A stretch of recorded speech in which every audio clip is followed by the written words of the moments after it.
Good morning, everyone. Good morning. Can you hear me? All right. Good morning. Good morning. Good morning. Good morning. Good morning. All right, everyone. We're going to get started in just a quick second. So, do we need a countdown or anything? Are we good? All right. Okay. So, good morning, everyone. My name is Ginger Spencer, and I'm one of the Deputy City Managers with the City of Phoenix. I am joined this morning with Councilwoman Deborah Stark for City Council District 3, and then also Amber Williamson, who is our Budget and Research Director. So, welcome to today's budget hearing for the proposed fiscal year 2023-24 city budget. Before we begin, I would like to introduce our interpreter for today, Carmen Cota.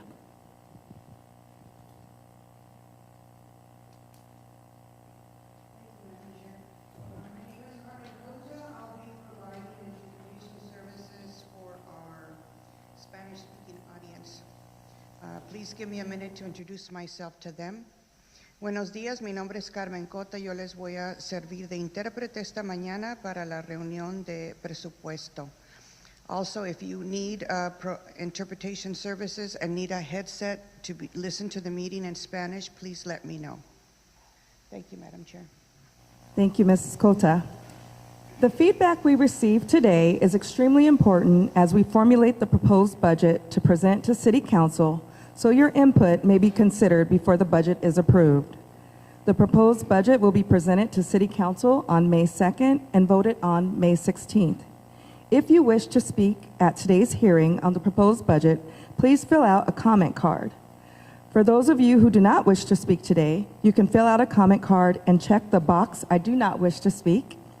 And another way to participate is through the Fund Phoenix interactive budget tool. This tool lets you provide direct feedback on the proposed budget and is available at Phoenix.gov/budget. Today we have a short 10-minute video to show you on the proposed trial budget. The video also includes information on a proposed general obligation GO bond program approved by the City Council in December 2022. The proposed GO bond program is not subject to change, and today's video is for information purposes only. The GO bond program requires voter approval and will be on the November 7, 2023 ballot for consideration. And with that, I would like to hand the mic over to Councilwoman Deborah Stark. Thank you, and thank you all for attending. I want to put a plug in for the bond election. I think it's really important. I'm very excited because Station 7 is one of the proposed improvements, actually a new station, I believe, and we certainly need it. Station 7 is the busiest fire station in the city of Phoenix. So hopefully when you see that on election time, you'll think about voting for it. I would just want to say that this process is very important. The city manager proposes a budget, but we have these hearings because we want to hear what you think is important, what you value. I will tell you, over the years, the city manager will propose a budget. However, it is altered. In the past, I've seen new parks being built. For years, we had pickleball players come and advocate for pickleball, and lo and behold, we have quite a few new pickleball courts. So it really does make a difference when you're here to testify. We value what you have to say. You are the taxpayers. It's important. And so with that, I'm going to turn it back to Ginger. She'll kind of go through the run of show, and then off we go. Thank you, Councilman Stark. So we will now play the video highlighting what is proposed in the FY fiscal year 2023-24 budget and information on the GO bond program. Immediately following the video, we will move to speaker comments on the 2023 trial budget.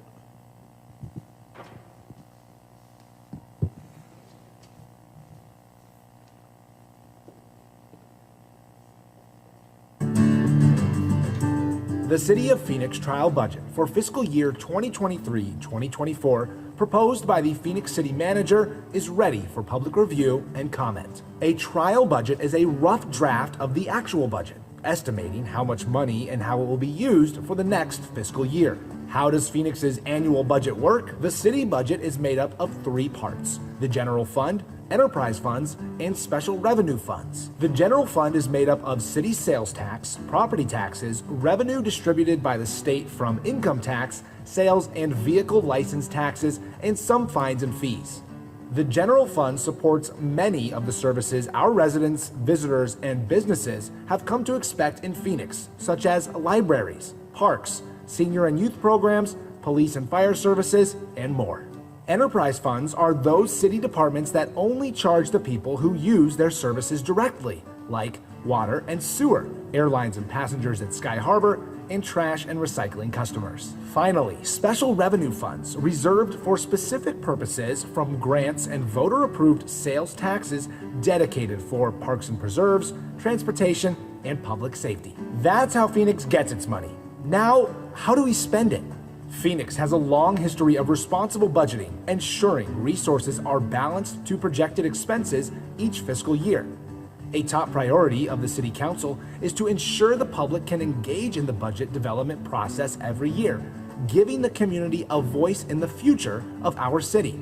Residents have multiple opportunities to provide their input ahead of final budget decision-making scheduled for May 16th. Each year, departments look at what it will take to provide services for the upcoming year, and staff forecast what resources will be available to pay for services. The city manager then proposes a trial budget in March each year that identifies how resources should best be allocated to achieve city council and community priorities. Then, we ask for your input at community budget hearings in April each year by using the Fund Phoenix interactive budget tool available in English and Spanish, or by contacting the city directly to ensure the budget reflects the priorities of our residents and city council.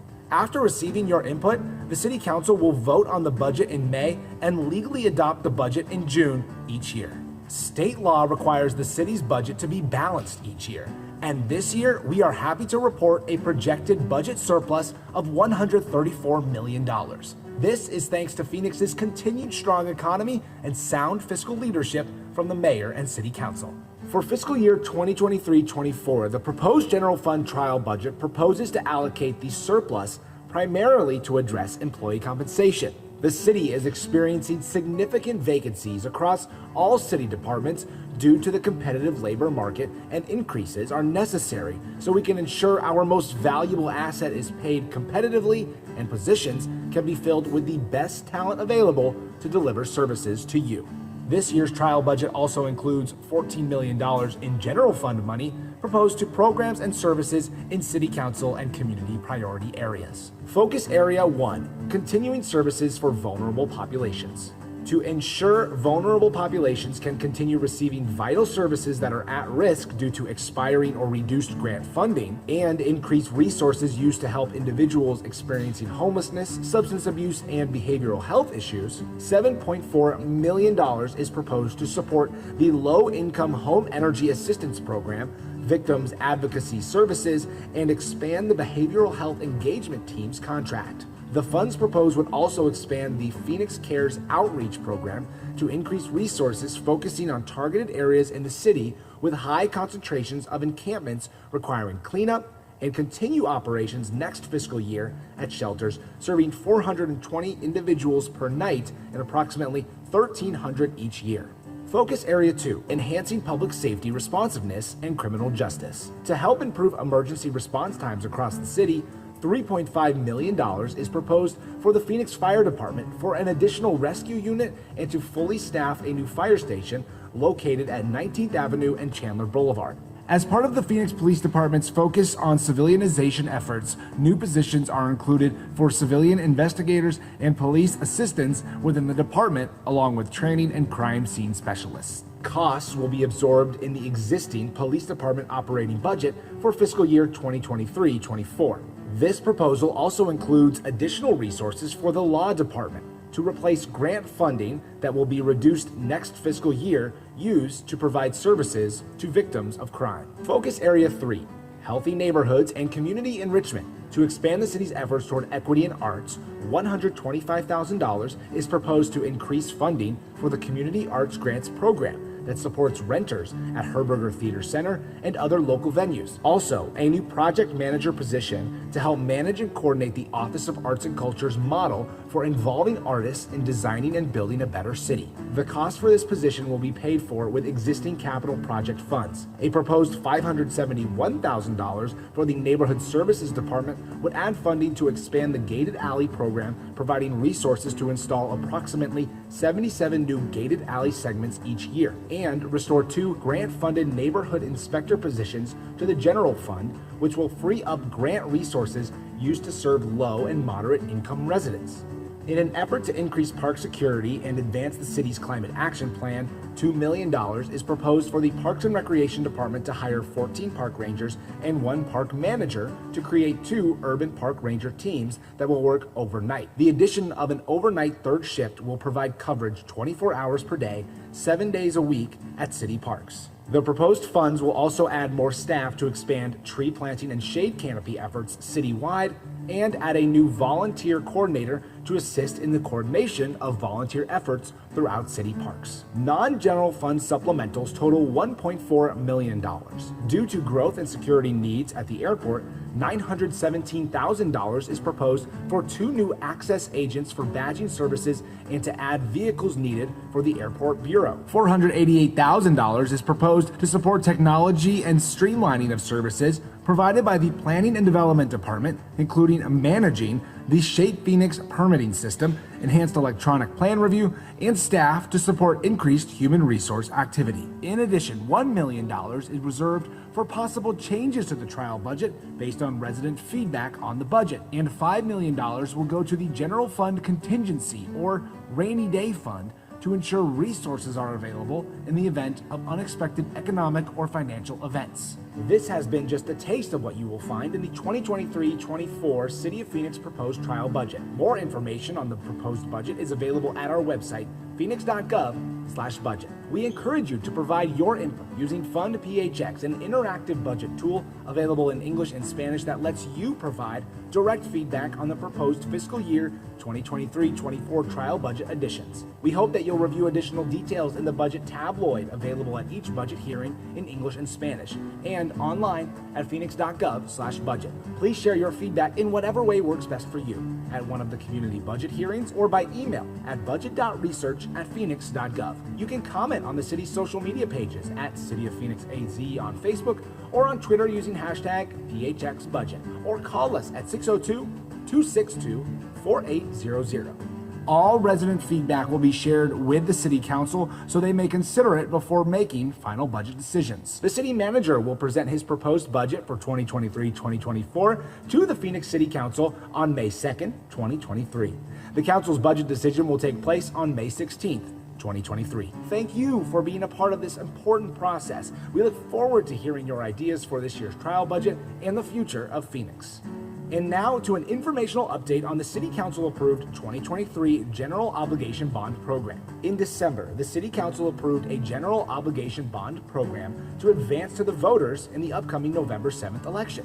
General obligation bonds, also known as GO bonds, provide a mechanism for the city to fund the construction and rehabilitation of city facilities and infrastructure such as parks, libraries, fire stations, police precincts, community centers, streets and storm drains, and arts facilities. A GO bond program requires voter approval and cannot be used to fund operating costs like staff salaries or to fund assets in which the city has no legal interest. Phoenix voters have approved 12 GO bond programs since 1957, totaling $4.6 billion, with the last GO bond program approved by voters in 2006. This 17-year gap is the longest in the city's bond program history and has resulted in a significant amount of unfunded capital needs. In 2022, Phoenix City Council appointed a Citizens GO Bond Committee to identify the highest priority unfunded capital needs, totaling $500 million. In the fall, committee members met to review capital needs identified by city departments and heard proposals and input from the public. After 3 months of committee deliberation and extensive public input, the committee recommended a proposed $500 million GO bond program to Phoenix City Council. The City Council approved GO bond programs include projects in the areas of arts and culture, economic development and education, environment and sustainability, housing, human services and homelessness, neighborhoods and city services, parks and recreation, public safety, and streets and storm drainage. The program includes projects such as a new Latino cultural center, acquiring land for Rio Reimagined, affordable housing property preservation, a new senior and recreation center, new regional pools, and improvements to existing community centers and park facilities, funding for heat resiliency projects, Vision Zero roadway safety initiatives, new and expanded library branches, and new and renovated fire stations throughout the city to improve response times. The full list of projects and programs is available on the city's website at Phoenix.gov/bond. Voters will decide the outcome of the City Council approved GO bond program during a November 7th, 2023 bond election. Election materials, including an informational pamphlet with more detail about the bond program, will be mailed to all voters in the fall ahead of the election.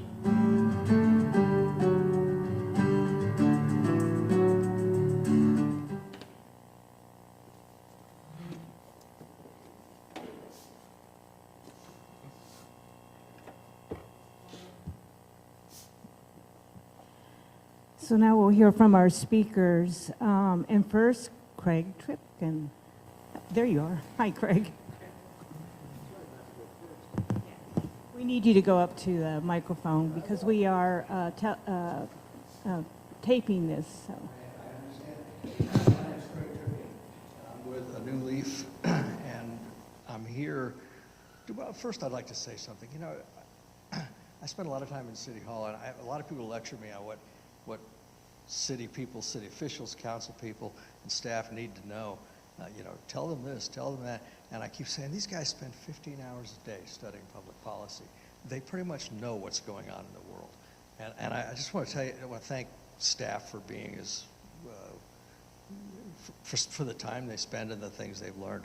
I'm here, and I'll be very brief. I'm here representing New Leaf. We have the second largest men's homeless shelter in the region. We are a homeless provider, a housing provider, domestic violence, probably the largest in the region. Domestic violence provider, shelter for that housing. I can go on, job training, I can go on and on, but we span the full continuum for people from crisis to sustainability, including behavioral health, by the way. I'm here to ask you to find in the budget $250,000 for Phoenix Day, our early education center. We were facing $1 million deficit during COVID. We were hammered during COVID. As you can understand, schools, teachers, and all that stuff were severely impacted. And we were facing $1 million deficit, a year ago, June. And we sat down and said, we can't sustain this. We can't keep feeding this thing. So what we said is we made a plan. And I passed that out. We made a plan that said we'd be to 85 children by today, which we have done. We said we would be to 100 by June, and I'm very confident we'll get there. In fact, we're well over 85 at this point. And then by next spring, we would have 121 kids, and that's going to be up and down because I've learned a lot about staffing and kids. But we're going to be at 121 by next spring. And at that point, we are either sustainable, our losses are low enough that we can continue to do it out of pocket, and because of a commitment from the city and kind of a long-term sustainability plan, it'll help us with our fundraising. So I won't lecture you too much on early education. Early education is fundamental to a kid's success, and I'll just leave it there because the data is incredibly strong. And I guess I just close by saying, we're doing our part. We were facing a deficit. We made a plan to do something about it. We realized that we couldn't come back year after year after year. And so we are doing our part. We made a plan, we're doing our part, and we will execute our part, and a one-time injection of funding will do a tremendous thing. I'll add one thing. It would be great if that funding is not tied to federal funds, just because we spend so much money administering federal contracts, and you guys know that stuff. So thank you very much. Thank you, Craig. Appreciate it. Our next speaker is literally a neighbor of mine. She lives a mile away from me, Barbie Johnson.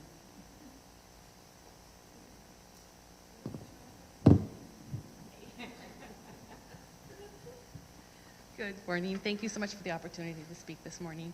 I'm new to the city of Phoenix, moving here from Tucson in 2020, and one of my biggest issues is that I've noticed over the last 2 years the significant increase in the homeless population in our area.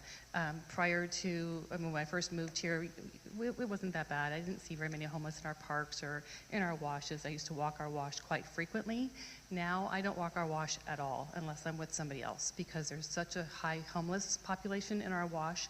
I live up on off of 7th Avenue at Union Hills, and recently our wash was flooded. It was a raging river going through there, and the wash is not being maintained. There's so much brush and trees that have overgrown substantially. I've sent photos to Councilwoman. I haven't sent the recent photos from the waters, but I forget what it's called out in the ocean where they have all that the plastic that's gathering. But it's a very small example of what's happening where our washes are, because they're not being maintained. It was very surprising to me to learn when I first moved to Phoenix that any of our washes are not owned by the city, county, or state government offices, that they're privately owned, which is astonishing to me. So I would like to see somehow funds be directed for cleanup of our washes, regardless if they're owned by a private person or if they're owned by the city or county or whoever owns the washes, because they're not being maintained. Debris is being allowed to stockpile there. The homeless are coming in because there's so much foliage and places for them to hide in there. And I know the really bad part about this is you say you want them out of the wash, but then where are they going to go? They're at our bus stops. Just driving here this morning, we drove down Bell Avenue, and there was one bus stop, and I can't remember how far it was past the Safeway, but it was on the Safeway side, maybe 4 or 5 blocks further down, and you know where I'm talking about. And they had a whole little fort built at the bus stop. There's no way to stay there and catch the bus. They say call the police. Well, I'm sorry, I'm retired law enforcement, and I don't want to spend all of our police time going around chasing homeless from place to place to place. It would be nice if there was funding and we had some sort of places for these people to stay, but then on the flip side of that, there's only 10% of the people that really want any help whatsoever. So I get that it's a hard solution, but to get them out of the washes, I think is one start. To bring them up so you can really see who our homeless are. It's going to make it even worse in our city, I think, before it gets any better. But we need our washes cleaned out. We need the homeless to have a place someplace. So I think that the city of Phoenix really needs to up significantly any funding for homeless and any funding to clean out the washes, and funding also to clean our city parks, because these are the 3 things that all are, I think, interlinked. The homeless do now, there's a park by my house, which is Werner Field Park. It's a cute little tiny park. Our neighborhood doesn't even go to that park anymore because the homeless population, and because we also have another issue at which isn't really relevant here, but behavioral health home, that they're hanging out at our parks now drinking. So I think also to increase the budget for the police as well, because we need more. I know that the city increased the salaries for law enforcement, which is a huge help, but it's not enough. So we need to figure out what we can do to get people to want to join the Phoenix Police Department. But my main thing for coming up here today is to ask for money to be allocated, a substantial amount of money to be allocated for our washes and for our homeless. Once the zone is cleared out, where are those people going to go? So we need to be prepared, I think. That's going to be huge. And we're going to have other zones that are going to be created, and I would hate to see it created in the city of Phoenix. Up here, where we're living. That's what I mean. I know it's in the city thing. So thank you. Thank you. Actually, if Spencer, if you have an opportunity to talk to Barbie about a pilot project that we started looking at private property cleanups, albeit we don't have a lot of money, but perhaps this could qualify. I know you're much more familiar with the program, so if you don't mind grabbing her before Barbie leaves, so thank you. That's all the speakers we have. If anyone else wants to speak, please feel free. You just need to fill out a card so we have the record, okay, after you speak. Well, you can speak now and fill out the card afterwards. I'm sorry. Make you go back and forth. I apologize. My name is Linda Brown. I'm actually a neighbor of yours, too. I would just like to know how much money was spent on the police budget last year, what your intent is to increase the budget this year, how are you going to go about recruiting new police. A lot of the things that are happening in the city are happening because there's just not enough of them out on the street.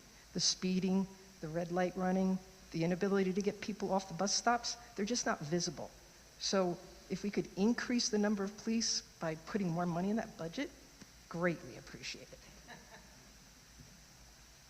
I appreciate those comments. I know our police department works hard. Actually, all of our city departments work hard. We have been woefully short-staffed in many of our departments, and that's why one of the priorities in our budget this year is to look at compensation for our employees. They richly deserve it. And I am a supporter of looking at technology to help support the police department and have red light cameras and look at speed cameras around schools. We used to have that. It's an effective tool. Until we build up our police department, we've got to find ways to manage what's happening on our streets, because our streets, quite frankly, are pretty dangerous these days. So I appreciate everyone's comments. I'll be happy to stick around a few minutes if there was anyone else here that didn't want to speak but may want to talk a little bit about the budget. I'll be here for a while. Thank you so much for attending. I appreciate it. And thank you, staff. We have a lot of staff here. Thank you for attending as well.